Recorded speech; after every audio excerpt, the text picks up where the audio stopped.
Welcome students. देखिए ये हमारी बीबीए सेकेंड ईयर की क्लास आपका थर्ड सेम की, जिसमें हम पढ़ रहे हैं आपका कंपनी लॉ। ठीक है, और अब तक हमने फर्स्ट यूनिट कंप्लीट कर लिया और लास्ट लेक्चर में मैंने आपको उसके बारे में रिवीजन क्लासेस ली थी मैंने। ठीक है, उसके बाद उससे पहले हमने डिस्कशन कर लिया था आपका मेमोरेंडम ऑफ एसोसिएशन के बारे में। ठीक है, और उसके बाद हम डिस्कशन कर रहे हैं, आगे बढ़ते हैं आर्टिकल ऑफ एसोसिएशन। ठीक है, तो आर्टिकल ऑफ एसोसिएशन होता क्या है आप देखिए।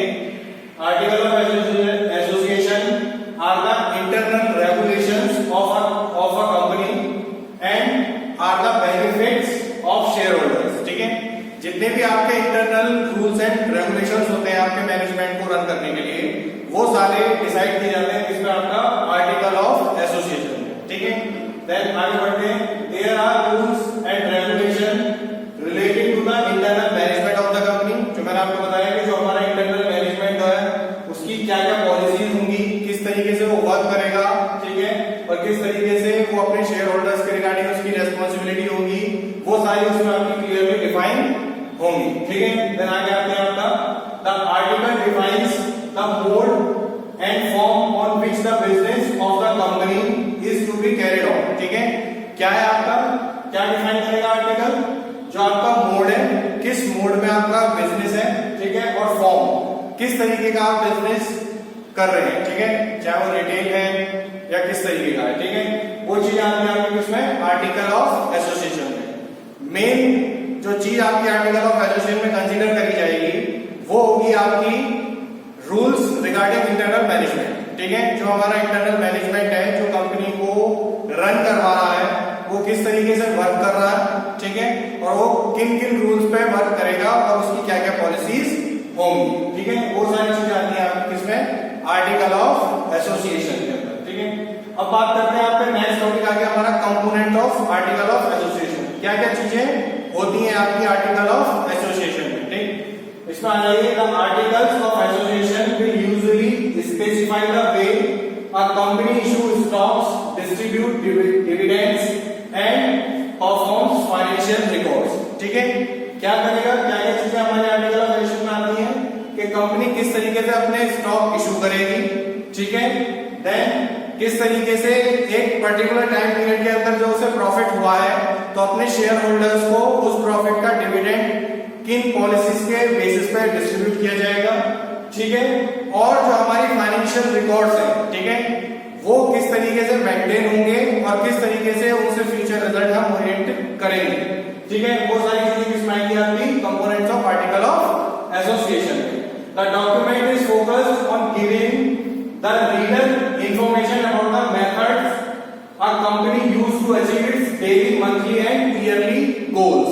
ठीक है, क्या क्या चीज होगी आपकी, जो कंपनी को अपने शॉर्ट टर्म गोल्स जो कंपनी ने डिसाइड किए हैं वो, और जो कंपनी ने अपनी लाइफ में रन करते हुए जो लॉन्ग टर्म गोल्स डिसाइड किए हैं वो। ठीक है, वो आपके क्या है, टाइमली कंसीडर किए जाएंगे। और timely consider in the sense कि वो डेली बेसिस पे भी हो सकते हैं कि आज हमें नंबर ऑफ यूनिट्स इतनी प्रोड्यूस करनी है, हमने करी या नहीं करी है, तो कितनी ज्यादा करी नहीं, कितनी कम हुई। ठीक है, क्या क्या रीजंस रहे, वो सारी चीजें। देन उसके बाद अगर मंथली कैलकुलेट कर रहे हैं तो हमारा मंथली टर्नओवर कितना है, और ईयरली गोल हमारा है तो हमने टोटल ईयर में किस तरीके से अपनी फाइनेंशियल जो टारगेट सेट किया था वो किस तरीके से हमने अचीव किया है, कितना हमसे अचीव हुआ है। ठीक है, और कितना हमसे अचीव करना बाकी है। ठीक है, वो सारी चीजें किसमें आती हैं आपकी, components of article of association के अंदर। ठीक है, इसमें हम आगे आते हैं। देखिए क्या कह रहा है आपका, in general it includes the following. ठीक है, क्या क्या चीजें इंक्लूड कर रहा है, फर्स्ट है आपका provision on the company name. ठीक है, जो आपकी कंपनी नेम है, किस तरीके का नाम आप रख सकते हैं, गवर्नमेंट की क्या क्या रेगुलेशंस हैं किसी कंपनी के नाम को कंसीडर करने के लिए, प्लस आपने क्या क्या पॉलिसी फॉलो कर रखी है अपनी कंपनी के नाम को रखते हुए। ठीक है, वो purpose of the company clearly define होगा कि क्या पर्पस होगा कंपनी का। नेक्स्ट, शेयर कैपिटल हमारी किस तरीके की होगी।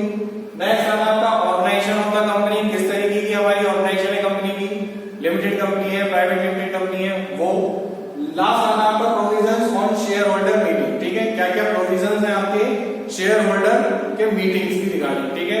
हम ईयरली आपका कितनी हम मीटिंग्स कंडक्ट करवा रहे हैं, ठीक है, और उन मीटिंग्स में हमारा क्या क्या एजेंडा है, उन सब के बारे में अपने शेयर होल्डर्स को क्या क्या किस तरीके से हम अवेयर करवा रहे हैं, ठीक है। इसमें आ जाइए कंपनी नेम। फर्स्ट से शुरू करते हैं आपका कंपनी नेम।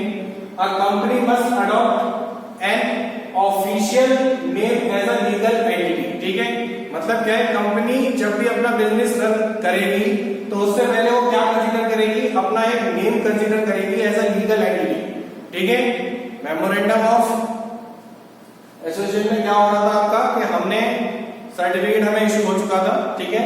उस नाम से हमारी क्या है, लीगल आइडेंटिटी बन चुकी है और उस चीज का हम क्या यूज कर रहे हैं, अपनी कंपनी की ऑफिशियल नेम के साथ हम उसे यूज कर रहे हैं और अपनी कंपनी का बिजनेस स्टार्ट कर दिया है, ठीक है। It must be present in the article of association, ठीक है। आपका आर्टिकल ऑफ एसोसिएशन में वो क्लियरली गिवन है कि हमने किस बात को कंसीडर करते हुए अपनी कंपनी का क्या नाम रखा है, ठीक है। Usually the following suffix incorporation or limited are used to show that an entity is a company, ठीक है।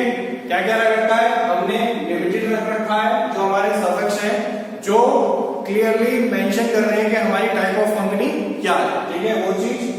Please note that jurisdiction vary from country to country and thus there are various rules regarding company names, ठीक है क्या कि आपको ये ध्यान रखना है कि जो हमारी रूल्स हैं, ठीक है, कंपनी के नाम के रिगार्डिंग, ठीक है, कंपनी के नेम के रिगार्डिंग जितने भी रूल्स हैं वो कंट्री टू कंट्री वेरी होते रहेंगे, ठीक है।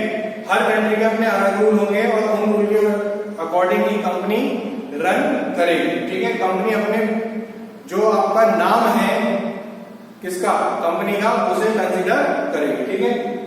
नेक्स्ट आता है आपका द वर्ड्स गवर्नमेंट और church can not be used as a name because it might confuse the public, ठीक है।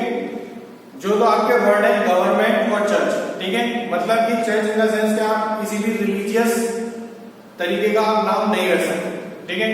और आप अगर नाम रखेंगे भी तो उसकी जो आगे आपकी आइडेंटिटी है वो कंट्री टू कंट्री अलग होगी।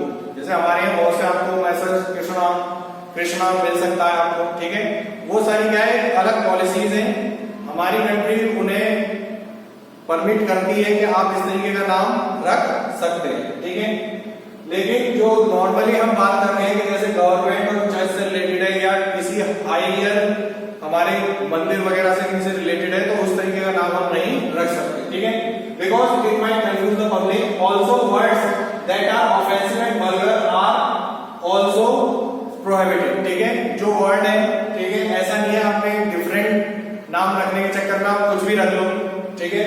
मतलब क्या है, ऑफेंसिव है और वल्गर है, ठीक है। ऑफेंसिव मीन्स कि उनका सेंस अलग है, ठीक है, किसी तरीके की वो क्या कर रहे हैं, किसी तरीके की हिंसा, ठीक है, किसी तरीके ऑफेंस को वो बढ़ावा दे रहे हैं, ठीक है। या वल्गर वर्ड रख रखा है आपने कि आपका रखना कुछ और चाह रहे हैं, मतलब कुछ और निकल रहा है उसका, तो इस तरीके से कोई वल्गर वर्ड आप यूज नहीं कर सकते जब आप अपनी कंपनी का नाम कंसीडर कर रहे हैं, ठीक है। नेक्स्ट आता है आपका पर्पस ऑफ कंपनी, ठीक है। पर्पस ऑफ कंपनी में क्या है, companies are incorporated for a specific reason, ठीक है, कि हमें किस इंडस्ट्री में किस तरीके का हम प्रोडक्ट बना रहे हैं और कितने टाइम तक हम सर्वाइव कर सकते हैं अपने प्रोडक्ट के साथ, प्लस हमारा प्रोडक्ट सोसाइटी के लिए कितना यूजफुल है, ठीक है। Companies are incorporated for a specific person, primary it is for profit reason to pursue a certain goal by delivering value of society, ठीक है। The reason or purpose of the organization must be clearly stated in the article of association, ठीक है। जो आपने अपनी company create करी है उसका रीजन प्लस उसकी जो आपका जो रीजन है और विजन है वो चीज आपकी किसमें आर्टिकल ऑफ एसोसिएशन में क्लियरली मेंशन होनी चाहिए, ठीक है। नीचे आगे some jurisdiction allow for very broad purposes statement such as management, while other requires a more detailed purpose of an enterprise, that is the operation and growth of a restaurant chain, ठीक है। एक example ले रखा है कि किस तरीके से आपका किसी ने अगर कोई रेस्टोरेंट चेन चल रही है या होटल चेन चल रही है तो किस तरीके से अपने स्टैंडर्ड मेंटेन करेगा और हर जगह आपके उसी स्टैंडर्ड को उसी के अकॉर्डिंग जो उसने पॉलिसीज बना रखी है उसी के अकॉर्डिंग फॉलो करेगा। चाहे वो किसी को फ्रेंचाइजी देगा तो वह फ्रेंचाइजी के केस में भी वो जो रूल्स उसने पहले से बना रखे हैं उस फ्रेंचाइजी लेने वाले को भी वो रूल्स फॉलो करने पड़ेंगे। ठीक है, तो ये हो गया हमारा purpose of the company. Next आते हैं आपके शेयर कैपिटल। शेयर कैपिटल क्या है इसके बारे में देखिए। The article of association will state the number and type of shares comprising the companies capital. ठीक है, कितने नंबर ऑफ शेयर्स आप इशू कर रहे हैं, ठीक है, और किस तरह की किस टाइप की आपकी शेयर कैपिटल है। ठीक है, typically there is always at least one form of common shares that makes up its capital. ठीक है, जो आपकी एक फॉर्म है किसकी कैपिटल को क्रिएट करने की, उसे एक तरीके से कंसीडर करेंगे। पेड अप कैपिटल है, जितनी भी हमारे 5 टाइप्स हैं उनमें से जो आपकी ऑथराइज्ड कैपिटल है वो किस तरीके की होगी। ठीक है, then additionally one can also see several types of preferred stock। ठीक है, कितने तरीके के आप preferred stock अपने पास मेंटेन करके रखना है वो भी। नेक्स्ट बात आते हैं आपके ऑर्गेनाइजेशन ऑफ द कंपनी। ठीक है, किस तरीके की हमारी कंपनी ऑर्गेनाइजेशन होगी, किस तरीके से वर्क करेगी। ठीक है, the document include legal information about the company. ठीक है, लीगल इंफॉर्मेशन मतलब किस तरीके का प्रोडक्ट हमने बना रहे हैं, उसका क्या क्या वेलफेयर कॉन्सेप्ट है। ठीक है, कितने उसके प्रोज हैं, कितने उसके कॉन्स हैं, वो सब इसमें आपके ऑर्गेनाइजेशन ऑफ द कंपनी में जो डॉक्यूमेंट है हमारा उसमें क्लियरली मेंशन होंगे, इंक्लूडिंग द रजिस्ट्रेशन एड्रेस। ठीक है, the number of directors and employees and the identity of the founders and original share holders. ठीक है, क्या क्या चीजें आएंगी हमारी, रजिस्ट्रेशन एड्रेस, ठीक है, द नंबर ऑफ डायरेक्टर्स, कितने नंबर ऑफ डायरेक्टर्स हैं, कितने इनिशियल एम्प्लॉइज हैं जिनसे हम स्टार्ट कर रहे हैं वो, and the identity of the founder जो आपके प्रमोटर्स हैं उनकी identity, and original share holders जो कंपनी के आपके ओरिजिनल शेयर होल्डर्स हैं उनके बारे में आपका कंपनी के मेमोरेंडम ऑफ एसोसिएशन में आपको सॉरी आर्टिकल ऑफ एसोसिएशन में आपका गिवन होगा। ठीक है, नेक्स्ट आते हैं आपका लीगल एडवाइजर एंड ऑडिटर में आल्सो अपीयर हियर। ठीक है, जो आपकी कंपनी के लीगल एडवाइजर हैं और जो आपकी कंपनी के ऑडिटर्स हैं उनके बारे में भी क्लियरली मेंशन होगा इसमें आपका आर्टिकल ऑफ एसोसिएशन के डॉक्यूमेंट। ठीक है, depending on the type of the business and the countries jurisdiction. ठीक है, नेक्स्ट आते हैं आपके शेयर होल्डर मीटिंग। ठीक है, शेयर होल्डर मीटिंग के रिगार्डिंग हमारे क्या क्या रूल्स हैं इसमें देखिए। The first general share holder meeting provisions are listed in the share holder meeting section. ठीक है, जो शेयर होल्डर मीटिंग सेक्शन है उसमें आपके शेयर होल्डर्स की जितनी भी आप मीटिंग्स कर रहे हैं और किन किन बेसिस पर आप मीटिंग्स करेंगे उसके बारे में आप क्लियरली मेंशन करेंगे। ठीक है, notices, resolution and votes are detailed as well as in the section governing subsequent annual share holders meeting. ठीक है, जितने भी आपने नोटिसेस, जितने भी आपने रेजोल्यूशन लाए हैं, ठीक है, चेंजेस करने के लिए वोटिंग डिटेल्स है कि किन किन शेयर होल्डर्स को हम किस टाइप के जो हमारे पास शेयर होल्डर है उन्हें हम वोटिंग राइट्स प्रोवाइड करवा रहे हैं। ठीक है, और जो आपका शेयर होल्डर मीटिंग है, एनुअल शेयर होल्डर मीटिंग है, वो कब हमारी होगी, कंपनी की कौन से महीने में होगी, महीने किस डेट को होगी, वो भी हम क्लियरली मेंशन करेंगे। ठीक है, नेक्स्ट आते हैं आपके companies required to file an article of association. कौन कौन सी कंपनीज को आर्टिकल ऑफ एसोसिएशन रखने की जरूरत होती है। ठीक है, इसमें फर्स्ट आती है आपकी unlimited company.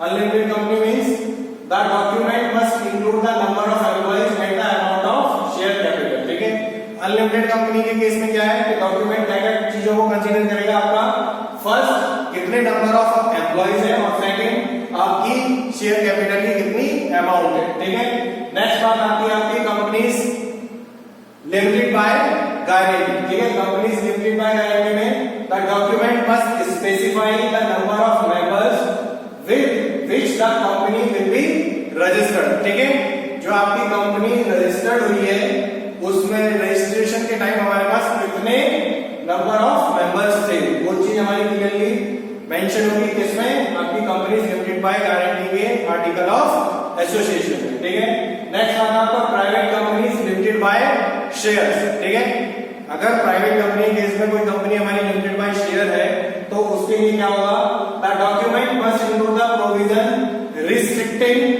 Any transfer of share a limit of 50 members. ठीक है, जो आपका रिस्ट्रिक्ट करेगा किसे, ट्रांसफर ऑफ शेयर को कितने में, लिमिट है आपकी कितनी 50 मेंबर्स की, ठीक है। And the prohibition of invitation to the public of share purchases in the form of stock और डिवेंचर, ठीक है। मतलब कि आप जो प्राइवेट कंपनी केस में कभी भी पब्लिक को अपने शेयर्स को इशू नहीं कर सकते, ठीक है। ये चीज हम पढ़ चुके हैं किसमें, आपका टाइप्स ऑफ कंपनी में, ठीक है। नेक्स्ट आता है आपका प्रोस्पेक्टस। ये चीज हमारी क्लियर हो गई आपको, ठीक है। आर्टिकल ऑफ एसोसिएशन में इतना ही है, क्या क्या कंपोनेंट हो सकते हैं, किस किस कंपनी को रखना जरूरी है। नेक्स्ट आता है आपका प्रोस्पेक्टस, ठीक है। तो प्रोस्पेक्टस क्या होता है आपका? अब prospectus is defined as a legal document describing a company's securities that have been put on sales, ठीक है। प्रोस्पेक्टस क्या है कि जब भी कंपनी अपना आईपीओ लॉन्च करेगी, ठीक है, इन केस ऑफ आईपीओ या कोई नया फ्रेश आपका शेयर्स इशू करेगी तो उस केस में वो प्रोस्पेक्टस इशू करेगी, ठीक है। और प्रोस्पेक्टस में कंपनी अपनी सिक्योरिटीज के बारे में डिटेल में इंफॉर्मेशन प्रोवाइड करेगी जनरल पब्लिक को, ठीक है। नेक्स्ट आता है आपका the prospectus generally disclose the companies operations along with the purpose of the security being offered, ठीक है। जो कंपनी के ऑपरेशंस हैं उसके साथ साथ जो आपकी सिक्योरिटीज है उनके बारे में इंफॉर्मेशन भी आप इसे जनरल पब्लिक को ऑफर करेगी by the help of prospectus, ठीक है। टाइप्स ऑफ प्रोस्पेक्टस क्या क्या हो सकते हैं आपके? 4 तरीके के हमारे प्रोस्पेक्टस के टाइप है। फर्स्ट है आपका डीम्ड प्रोस्पेक्टस, इसे देखिए as per section 25(1) of the companies act 2013 a document will be deemed to be a prospectus if the company agrees to allot or offer securities to the public, ठीक है। इस case में क्या है कि section 25(1) of the companies act 2013 क्या कहता है कि उस डॉक्यूमेंट को डीम्ड टू बी प्रोस्पेक्टस माना जाएगा जब कंपनी पहली बार अपने शेयर्स को अलॉट करने के लिए और अपनी सिक्योरिटीज को ऑफर करने के लिए पब्लिक के लिए राजी हो जाएगी, ठीक है, एग्री हो जाएगी, ठीक है। नेक्स्ट आता है आपका आर लिस्ट प्रोस्पेक्टस। इसमें देखिए क्या हो रहा है, it is defined as a brief summary, it is defined as a brief summary of the prospectus which include all useful and materialistic information, ठीक है। क्या कर रहा है आपके प्रोस्पेक्टस? आपकी सारी जितनी भी यूजफुल इंफॉर्मेशन है उसे इंक्लूड कर रहा है, प्लस जितनी भी आपकी मटेरियलिस्टिक इंफॉर्मेशन है कि कितने का हमारा शेयर है, ठीक है, कितनी हमारी शेयर कैपिटल है टोटल, किस अमाउंट से हम अपने शेयर कैपिटल को इशू कर रहे हैं, ठीक है, शेयर्स को इशू कर रहे हैं, कितने नंबर ऑफ शेयर्स हम इशू कर रहे हैं पहली बार में, वो सारी चीजें before the registrar as per section 33(1) of the companies act 2013 and always prospectus must be included with the document for the purchase of securities issued by a company, ठीक है। रजिस्ट्रार के पास सारी इंफॉर्मेशन प्रोवाइड करवाएंगे, ठीक है। फिर उसके बाद क्या होगा कि जितनी भी आपकी सिक्योरिटी आप इशू कर रहे हैं, ठीक है, और कितनी भी आप जितनी सिक्योरिटी आपकी परचेज हो चुकी है उसके बारे में भी आप डिटेल्ड इंफॉर्मेशन कैसे प्रोवाइड करवाएंगे? रजिस्ट्रार, ठीक है। नेक्स्ट आता है आपका रेड हियरिंग प्रोस्पेक्टस। इसमें देखिए it is a prospectus that is required to be filed before the registrar prior to the offer, ठीक है। ऑफर से पहले एक जनरल इंफॉर्मेशन के तौर पे उस डॉक्यूमेंट को रेड हेयरिंग प्रोस्पेक्टस कहते हैं, जो इसके पास फाइल होता है आपका रजिस्ट्रार के पास फाइल करते हैं अपनी कंपनी के शेयर इशू करने से पहले, ठीक है। The prospectus generally lacks information such as the particular price और quantum of securities being offered, ठीक है। जो आपकी सिक्योरिटीज के प्राइस है वो उसमें मेंशन नहीं होंगे जनरली, और क्या हमारा क्वांटम ऑफ सिक्योरिटीज है, ठीक है, मतलब फ्रीक्वेंसी ऑफ सिक्योरिटीज क्या है, किस तरीके से हम अपनी शेयर्स को इशू करेंगे उसके बारे में उसमें मेंशन नहीं होगा, ठीक है। नेक्स्ट आता है आपका सेल्फ प्रोस्पेक्टस। इसमें आइए it is defined as a prospectus issued by a company, bank और financial institution for more than one class of securities, ठीक है। जो आपका सेल्फ प्रोस्पेक्टस है वो कौन कंपनी इशू कर सकती है? आपका कंपनी, बैंक और फाइनेंशियल इंस्टीट्यूशन इशू कर सकते हैं। किस केस में? जब वो एक से ज्यादा तरह की सिक्योरिटी मार्केट में पब्लिक के लिए ऑफर कर रहे हैं, ठीक है। ये चीज आती है आपके किसमें? प्रोस्पेक्टस, ठीक है। अब एक बार अंडरस्टैंडिंग प्रोस्पेक्टस एक ओवरव्यू देखेंगे। As per the companies act